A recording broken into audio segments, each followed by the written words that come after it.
Right. It's the new one. Okay. Yeah, I didn't see them lose either. 3, 2, 1. Hello again, everyone, and welcome back to another episode of Couch Coaching. I'm Vincent, this is Jimmy, and we're covering the last quarter of the 2013 Oakland Raiders. Hey, before we get started, I have a joke for you real quick. Yeah, bring it to me. Oh, not even a joke. It's actually a deal I read on Yahoo. You ain't got a DVR, do you? Yeah, I got DVR. Yeah, they've been messing up. Well, who's messing up? DVRs have. Oh, really? What happened? Well, it seems like people have been recording The Biggest Loser. I'm playing They've been catching all the Raiders games. That's very funny. But, you know, being I'm a Raiders fan, those of you guys that watch this show and know this, you know that Jimmy is a Steelers fan. And, you know, we may have, I don't care, to be honest with you, as long as we won that game, which is why you see Jimmy wearing gray for the victory that my Raiders had against his Steelers. But having said that, you know, it's one of those things where, you know, the Raiders are 4-8. I'm gonna leave that alone. I'm gonna leave it alone. I'm done. You know, You're a better man than I am. I'm done. You know, we did what we needed to do. We almost, for me, he's staying here in Texas. You know, I live here in Houston, in the Houston area, and you know, we almost pulled off the trifecta. You know, he's a Steelers fan. We beat them. Got a lot of Texans fans, of course, because we stay here in Houston. We beat them. And we just almost, kind of, sort of beat the Cowboys. I don't know where you're getting this almost. Well, I'm gonna take it. I'm gonna take it like it is. Take the truth. We had You can't handle the truth. We had a lead at one point in that game. Yeah, when you had the coin flip. He's got jokes. But we beat the Steelers. That's what I can always go back to that. I mean, I don't care. We beat the Steelers. We beat the Steelers. So we're going to kind of wrap up that third quarter, and then we're going to talk about the last quarter for my Oakland Raiders. So, you know, look, in the last quarter, when the third quarter of the season, you know, the Raiders, we lost to New York. You know, we were very competitive in that game. Had a chance in that game. You know, we came down. They came to Houston, and you know, and put in, you know, Houston. I mean, gosh, we'll talk about them. We're going to be talking about them in our next segment. Please join us for that. So, you know, they beat the Texans. Just to let y'all know, today is Friday. Yeah. On the 6th. Yes. So just backtrack to that, and then come watch the Texans segment we're going to put on there. Please do. You know, we lost to the Titans. We had that game. Yeah, that was another heartbreaker for y'all. Yeah, we had that game. You know, because they came down. You know, Tennessee went down and scored on the final drive of the game with like a couple of ticks left on the clock. Had that game. You know, and then, you know, we came to Dallas. Really, the score is not indicative of what the final outcome was. You know, here is the problem with what's going on, and we'll keep discussing that as we talk about the final quarter of the season. As you know, everybody knows I've been on my soapbox for Terrell Pryor since last year, maybe even since he's been put onto the roster. Yeah, I jumped on that one just this year. Yeah, and so Terrell, he's been playing pretty good, you know, with the lumps and bruises that come along with being an NFL quarterback. But having said that, he could have went through those growing pains earlier last year, and he wouldn't be going through it this year. But here comes Matt McGloin, and Matt's been, I'm not gonna say he's been balling out of control, but he's been playing really good. Yeah, so, I mean, he doesn't give you that burst of speed that Terrell does. Right. But he gives you that more rounded aspect of a quarterback. Of what a quarterback is supposed to be. And look, we're gonna look at their stats comparatively speaking. Okay. You know, Terrell Pryor, you know, he's got over 1,500 yards on 224 attempts at a 58.9% completion rate. You know, Matt has 799 yards for 109 attempts and has a 56.9% completion rate. You know, Terrell has 5 touchdown passes, Matt has 4. But here is the difference between the two. Terrell has 10 interceptions, Matt only has 2. So that touchdown. What's the game difference, though? Well, you know, Terrell played in, I believe, the first 6 games. I'm not sure, and then Matt played in the last 3. I think it's going to be his 4th one in a row. So out of 3 games compared to his 6, he's only had 2 compared to 10 interceptions. To 10, right. I mean, if that trend were to go up, he would have to make 2 interceptions per game. Right, to match what he's got. What Terrell's done to this point. But, here's the thing. Here's the thing about Matt. I'm intrigued with Matt. I am too. I'm intrigued. I'm intrigued with Matt and what he's done here recently because, again, when you watch them play, Matt, he is more of your prototypical quarterback. Yeah. But having said that, Terrell has more to offer, if that makes sense. And that's the only thing is that where do you want to go? Because now as the Oakland Raiders organization has it, they've got 2 guys who obviously can do the job. Right. I mean, can do the job fairly well too. I mean, because with Terrell, you don't have to worry about just the throwing. You got to worry about the running. Right. With Matt, you don't have to worry about the running. You got to worry about his accuracy. Right.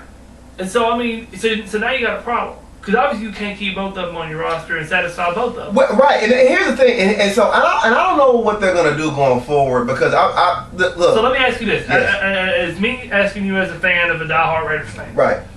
What would make you more happy? What would make you more sound to say we could work with this and build around this?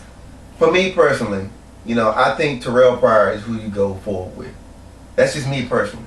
Because again, I've been banging my drum for this guy for quite some time. He was a talent at Ohio State. What he has problems with are fixable. You get what I'm saying? And he could be better. His upside, the thing that sells Terrell for me as opposed to Matt is that his upside is much better. Matt may be as good as he's gonna be, and I don't know that. What I will say about this kid is he's a gamer. He was a walk-on at Penn State. He wasn't drafted here for the Raiders. He was the 4th quarterback on our roster. At the time, when the season began, it was Matt Flynn, Terrell Pryor, Tyler Wilson, the kid out of Arkansas, and oh yeah, by the way, some kid from Penn State, Matt McGloin. And now this kid is starting his 4th NFL game, and it's looking good. I mean, because again, in a lot of the games that he's lost, they were in the games. You got what I'm saying? Mm-hmm. But is he as good as he's going to be? Okay. Well, this is why I'm going to tell you that as someone looking from the outside in, yeah, Terrell Pryor, and even though I was on that soapbox at the beginning of the season, I had to let that go. And I'll tell you why. Look at what's going on in Washington. Yeah. They have a pistol offense. Yeah. They have a guy who can throw the ball and run the ball. The problem is though, is when you take that run aspect away, right, and you force that person to just throw, right, what are you left with? Right. Because on the outside looking in, I'm looking at a quarterback who loves to run, who can run. And I'll be the first one to say that run that he did against the Steelers holds the record and will always hold the record. Right. That was like a 97, 95. 93-yard run by a quarterback, so yeah. He can run. Right. But if you take that away, we know he can pass, but how much of that is aspect to the fact of I have to stay here and hold this a little bit longer, right? Because he could take off, right? I can't just break off into my route. And just like RG3, he had that nasty hit that took his legs out, and I don't think he's still the same this year, right? If that were to happen, and I hope it doesn't, because I don't want anything to ever happen to a quarterback or even play like that. But if it were to happen, this is the NFL. Are you going to be the same player as you are now? Right. To where, just like if we look at RG3 can still run, but nobody's really worried about it no more. Right. So you hit that quarterback one good time and take that aspect away. Right. Is he still going to be accurate enough? Because now his guys that he's going against don't have to stay. Right. They don't have to play it. They can play back. Right. So how accurate are you then? Right, exactly. To where Matt Groen, if you look, he isn't running. So people are backing off. Right. He's still making almost 60% of his passes. And these are wide receivers that drop balls more than they catch. Right, exactly. So from an outside looking in, I'm saying if I'm the organization, people saw what Terrell's got. Right. People are happy with it. Put him on the market. Put him on the market. See if you can get some of either your money back, right, or if you can get draft picks into this year's draft to get your wide receiver. Well, the problem with that is I think this is a contract year for Terrell. Right. So it's like this: either you sign him or he walks. It's not like we can. It's not like we have an option to trade him. Right. You get what I'm saying? No, I understand that. So now Matt is under contract. So this is what I think is going to happen. They'll give Terrell some type of contract. I don't know how much money is going to be involved in this. But see, I don't know the extent of it. Ask Terrell though. If I'm Terrell, you're going to give me money. I'm expecting to be the starter. Yeah, and that's what I'm saying. So even like now, I think you said he's a healthy scratch at the beginning of the segment. Yep. Why isn't he out there on the field? And this is my concern, as if I'm looking at it from the outside in. Right. I'm a healthy scratch. You're still going with this other kid. Right. If I'm fine to play, why am I not playing? Right.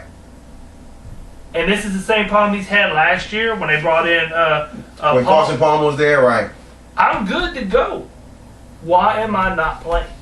You weren't going anywhere last year. Right. Why am I not playing? We're not going anywhere this year. Why am I not playing? Right. So if I'm Terrell, you're going to offer me money. I want something in writing. I'm starting. Right. And if I'm not taking that contract. Right. I'm not going to sit on the bench behind another rookie or another person you decide to bring in because he's not working out. Let me go. Right. And that may be what ends up happening. And I don't know, because the thing about it is, and I hear exactly what you're saying. Because real quick, I'm going to cut you off. Y'all's head coach. Yeah, Dennis Allen. He drafted this guy from Penn State, didn't he? That's his guy. Yep. The Terrell. I'm sorry, they didn't even draft him. He was a free agent. Yeah, okay, so undrafted. But still, he made that decision to bring him in. Right. Terrell was already there. Right. So then that's another thing, looking from the outside in, that I honestly think Dennis Allen is y'all's head coach, right? Yeah. I honestly believe that that's probably another reason why they're going to go ahead and go with Matt and let Terrell go. Look, it's going to be real interesting to see what happens in the offseason. Look, Matt has played very well. And he deserves the opportunity that he's getting because his play has shown that he can handle it. Right. You know, like I said with Terrell, the thing about it is that I'm fearful that Terrell will be kind of like what Vince Young was.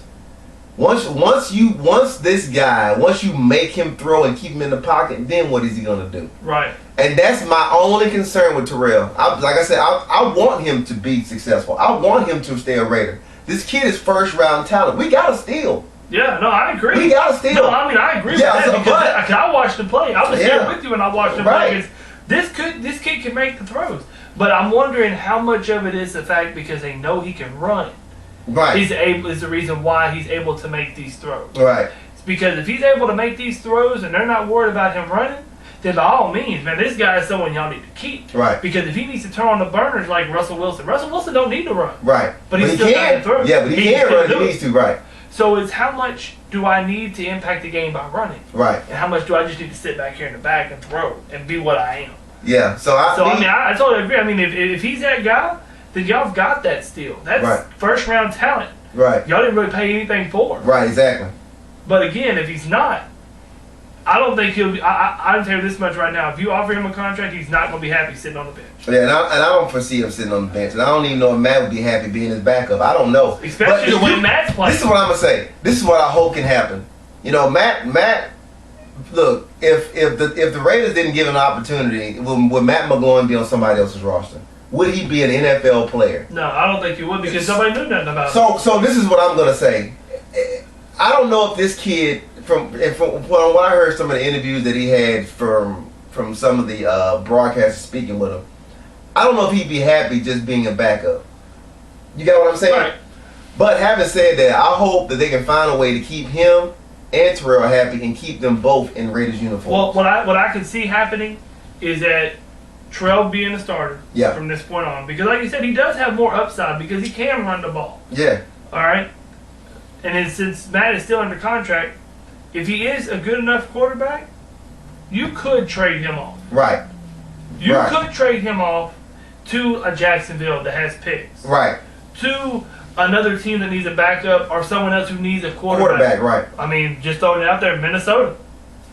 Minnesota. Arizona Jackson. might might make him the quarterback in waiting once Carson Palmer decides to hang it up. You just never know. Arizona Cardinals, right? Yeah, you said. I said Arizona. Oh, did you? Okay, Yeah. I'm thinking of the Chiefs. I'm sorry. That's right. So I mean, it's I hope they can figure out a way to keep them both in a uniform. And like you say, if you, the thing about it is, because that's something they should have done with Terrell Pryor. Yeah. If you had put him on stage last year and not brought in Carson Palmer or Hugh Jackson, and not brought in Carson Palmer and Right. put him out there on display and seen what this kid had, you could have either A, traded him off, right, or B, given him the contract to let him know, hey, look, we're going to have 1 year under your belt. right now. To where AFC is weak. Right. In your division, okay, you got two teams. Nobody had really expected the Kansas City being as good as they were. Right. Not off the bat with Andy Reid coming in there. Right. But still, you knew Denver was going to be tough. Right. But nobody expected what we have now. I mean, Right. a 9-7 team, maybe an 8-8 team, They could easily be in the playoffs. And here's the thing, and because they would have to have a whole lot of help, but hell, they still alive. Right. I mean, they have to, of course, win every single game. They have to win every game and then have other people losing in front of them. Right, because then that would put them at their 4. They'll be 8-8. They'll be 8-8. You got to win. Is so weak, right? You got to win. Yeah. So that's the deal. You've got to win out. Right. And on top of that, you got to have help. Right. But if you look at some of the games they were in, they should have beat Tennessee. Again, they had an opportunity to beat the Giants. Right. In your fantasy world, they could have beat the Cowboys. I mean, that was funny. That was funny. I mean, a lot of these games that they should have won. I mean, they honestly could be a lot. I mean, that's 3 games right there. Right. That's what. That's 7-5. When Matt, 7-5. Right. Exactly. That's better than the Steelers. That's better than the Ravens. Exactly. You had them 2 games. So we're gonna talk about the last quarter of the season, and the Raiders in this first game in the last quarter they'll be playing the New York Jets at New York.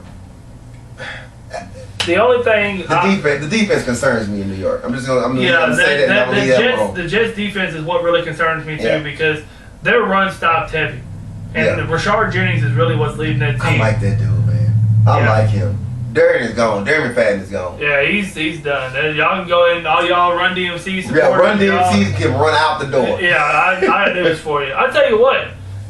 He's not a bad running back, but a lot of that stuff though is just on him. And I'm gonna say this too. I can't remember the guy's name, but earlier in the season we had somebody that commented on our page about what happened to Tywan Jones and let him run, and he had made the change to defensive back. They're gonna put Tywan Jones back in the running back scheme, so he may play tonight. So that was a good call, not tonight, but this week against New York. So we'll see what Tywan can do because I personally feel like his talents were being wasted at defensive back. I don't know why he went defensive back. Maybe because. And I think I think the reason he went is because he just couldn't find any playing time on the running back side. He was getting some playing time at DB and in special teams. So hopefully Tywan can be that nice change of pace back behind Rashard Jennings because the kid is quick. Mm-hmm. And hopefully that works out for him and for us. This weekend against the Jets. And I personally feel like that Jets defense, though, the defense is the only I'm concerned about, right? Yeah, I mean, because if Matt can throw, like we say he can, right, there should be opening up lanes in the back. Right. I just don't think you're going to be able to run, and I think that's what they're hoping for is that they're going to get that running game up so that play action will work and everything else. I just don't think that the Oakland will be able to win that game. I think that even behind the throwing ability that Matt has shown. I think it's going to have to come down too much to them running the ball, and I think the Giants are just going to stop them. I think the Jets. So I really think the Jets are going to win that game. Yeah, I'm telling you, I think it's going to be the Raiders, and it's not going to be because the offense showed up and showed out. I think that Geno Smith is going to give us a gift, an early Christmas gift. Well, that's good. I mean, because I do forget about Geno Smith. I'm going to retract my statement because I forgot they are going to actually start him again this week. Yeah. I'm going to retract my statement. I'm going to go ahead and throw that back to the Raiders because I totally forgot Geno Smith was starting. Yeah. That's my fault. Yeah, I think the Raiders will win that game. I think Geno Smith is going to help us with that effort. Yeah. Yeah, and so we both agree that they'll beat the Jets up in New York. And then we play Kansas City at home. I'm gonna have to go with KC. You know, here's my thing with that, and I don't know who's gonna play. You know, I know KC beat us. You know, and the score is not indicative of how close that game was. Right. Up in Kansas City, when Kansas City broke the record for about that long with the loudest stadium until Seattle took it back a couple of weeks. Oh, I think last week was New Orleans. Yeah, but I'm gonna say, and this may be the Raider fan it in is, me. but go ahead. I'm gonna say that the Raiders are gonna win that game against Kansas City solely because their offense has just been so sporadic. Who? KC? KC. Okay. Well, whenever you're done, I'm gonna start. Go. Okay. Alex Smith is not gonna lose you games. He's not gonna win you games. He's gonna keep you in there though. Yeah. All right, and that's what happened last game. Yeah. If you go back to this segment, about I think it was probably 2 quarters ago. Yeah. Me and another guy got into a conversation, not an argument, not even a dispute, just a conversation. Yeah. And I hope you are watching, sir, but I was right. And I don't mean to bring that up as an sparring in your face type deal. Right. Alex Smith did not lose that game. Right. Alex Smith did not win that game by any stretch of the imagination. Right. Alex Smith kept them in the game. That game. Right. That defense showed up and showed out. Right. And that's the reason why KC wins, and that's the reason why KC won. And that's why I kind of feel like that KC will lose, because their defense has not been playing well as of late.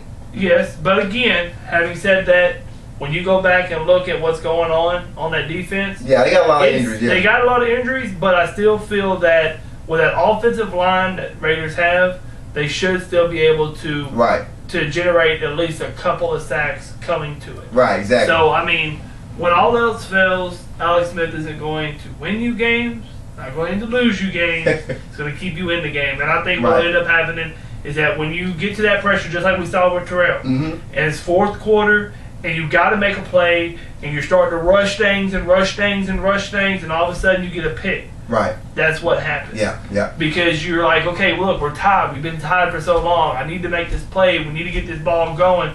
You overthink. Right. And instead of doing what works, you try what doesn't. Right.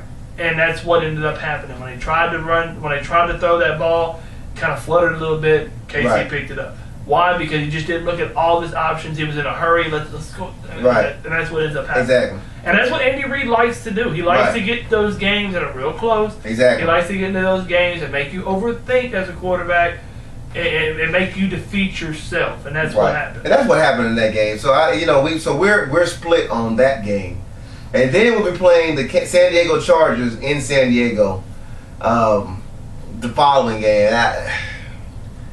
Look, I don't even know what to make of that game. I don't either. I mean, because the thing about it is, at that point, you know, neither team is playing for anything. Right. So I personally feel like, and then again, I don't know if Terrell's gonna play in that game. Well, see, that's the other thing. Yeah, it's kind of hard to speculate because even now he's a healthy scratch. Right. I mean, so it's like, is he healthy because his injury's done and he's a little wobbly? Yeah, excuse me.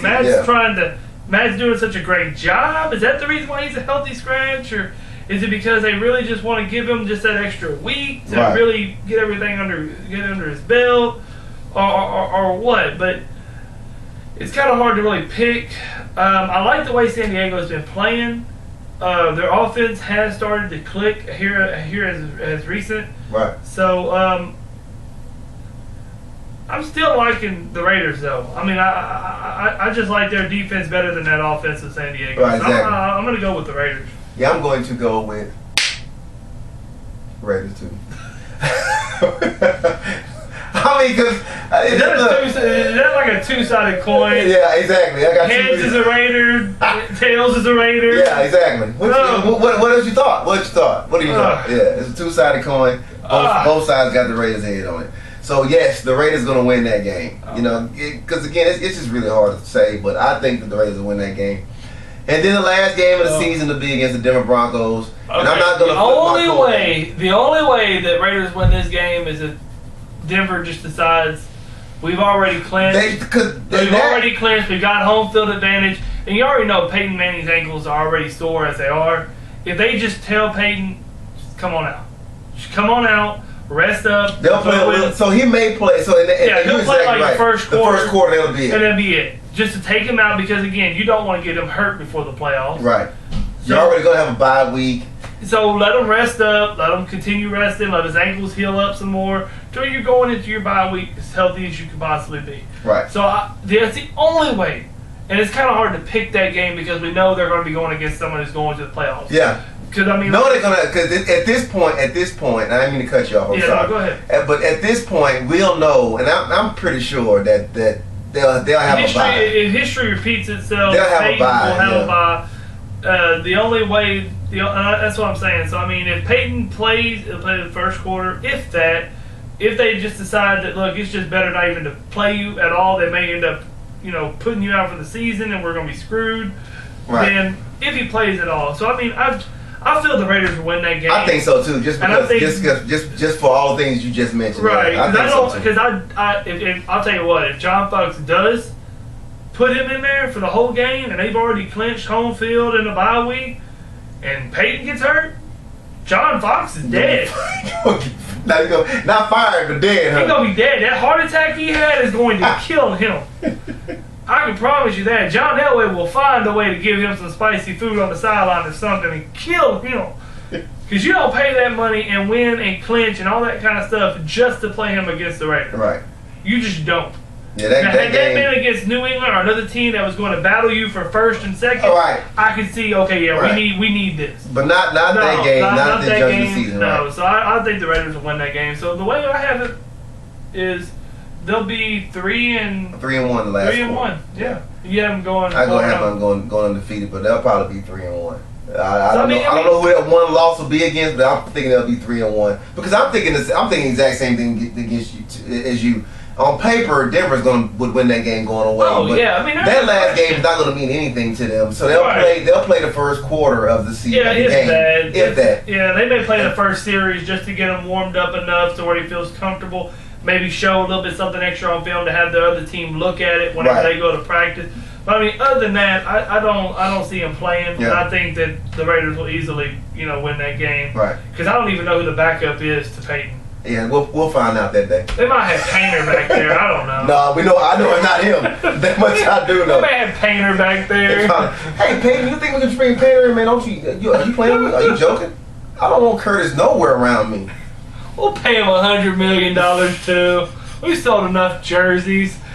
That's funny. So I mean, had it not been a game that was important, Denver would win. But because of the fact that Denver's going to be clinched, they'll have it clinched, and they won't need that. They won't need that game, so Raiders will end up winning that game. It's the only way they win that game. Yeah. So look, and here's the thing. So for this off season, because and so please come back and join us too, because we're going to do some predictions on the playoffs as well, probably on Google Plus. Yeah. So join us on that Google Plus so we can we can do some predictions and shoot, guys. Leave some messages if you want to join us. Yeah, we'd be more than happy. Plus. More than happy to talk about it. And we can get you on there. We could get other people's perspective. That's fine with us That'd too. Be great. We're not shy for any means necessary. Right. So, but like I said, if you want to do that, just hit us up at couchcoaching12@gmail.com. Send us an email. Friend us on couchcoaching12 on Facebook. We got a Facebook too. Leave your comments and subscribe on the bottom. Yep. Hey, thanks for coming out, guys, and go Raiders. Peace. I'm not gonna say all that. Have a good one.